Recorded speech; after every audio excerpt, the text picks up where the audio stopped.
2024 সালের 4ই আগস্ট বৈষম্য বিরোধী ছাত্র জনতার ভাষায় 35শে জুলাই। এক মাসেরও বেশি সময় ধরে চলতে থাকা ছাত্র জনতার অভ্যুত্থানের এক রক্তাক্ত মোড়। সকাল থেকেই রাজধানী ঢাকা পরিণত হয়েছিল আতঙ্কের জনপদে। টিয়ার শেল, সাউন্ড গ্রেনেড, গুলির মুহুর্মুহুর শব্দে কেঁপে উঠেছিল শহরের বাতাস।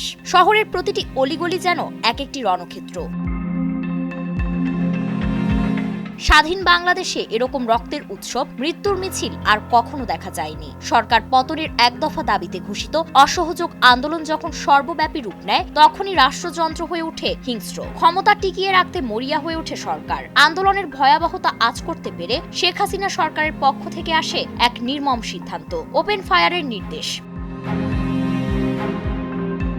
সেদিন সকাল থেকেই রাজধানীর বিভিন্ন স্থানে ছাত্র জনতা রাস্তায় নামে, অংশ নেয় লং মার্চ টু ঢাকায়। হাজার হাজার শিক্ষার্থী, শ্রমিক, চাকরিজীবী ও সাধারণ মানুষ একত্র হয়েছিল একটিমাত্র দাবিতে, শেখ হাসিনার পদত্যাগ। কিন্তু শান্তিপূর্ণ এই পদযাত্রার জবাবে সরকার যে প্রতিক্রিয়া দেখায়, তা ছিল রাষ্ট্রীয় সন্ত্রাসের নগ্নতম রূপ।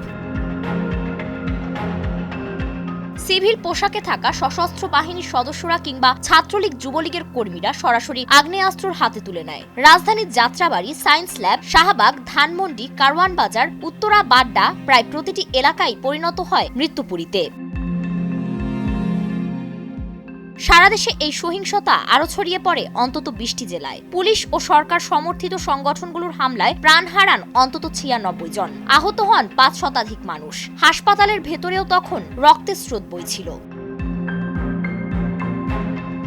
এই পরিস্থিতির মধ্যে মিরপুরে দেখা যায় এক ব্যতিক্রমী দৃশ্য।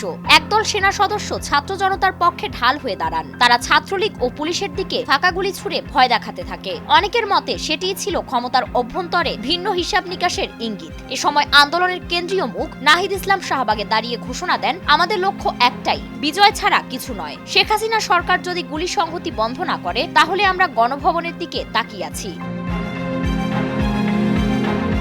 দুপুর গড়াতেই আন্দোলন আরো বিস্তৃত হয়। বিচ্ছিন্নভাবে সরকারি স্থাপনায় চলতে থাকে ভাঙচুর, আগুন দেওয়া হয় বিএসএমইউ কম্পাউন্ডেও। নিম্ন আদালতের গেট ভেঙে প্রবেশ করে আন্দোলনকারীরা ক্ষোভ প্রকাশ করে। এ সময় শেখ হাসিনার শেষ চেষ্টা হিসেবে সেনাপ্রধান মন্ত্রী প্রতিমন্ত্রীদের নিয়ে বৈঠকে বসেন এবং সেনাবাহিনীকে আন্দোলনে গুলি চালাতে চাপ দেন। কিন্তু আন্দোলনের তরুণ নেতৃত্ব তখন ডু অর ডাই মনোভাব নিয়ে সিদ্ধান্ত নেয়, মার্চ টু ঢাকা 6 তারিখ নয়, হবে 5ই আগস্ট। সমন্বয়কারীদের ভাষায় এটি ছিল একটি কৌশলগত ফাঁদ। সমন্বয়ক আসিফ মাহমুদ তখন জানান, চূড়ান্ত লড়াই শুরু হয়ে গেছে, যার যার জায়গা থেকে ঢাকায় চলে আসুন। ইতিহাসের অংশ হতে হবে আজই। এই দিনটি শুধু একটি সহিংস রাজনৈতিক ঘটনা নয়, বরং তরুণ প্রজন্মের গণতান্ত্রিক আকাঙ্ক্ষার সাহসী উচ্চারণ হয়ে থাকবে এই রক্তাক্ত গণজাগরণ। ফারিন রহমান, প্রীতি, নয়া দিগন্ত।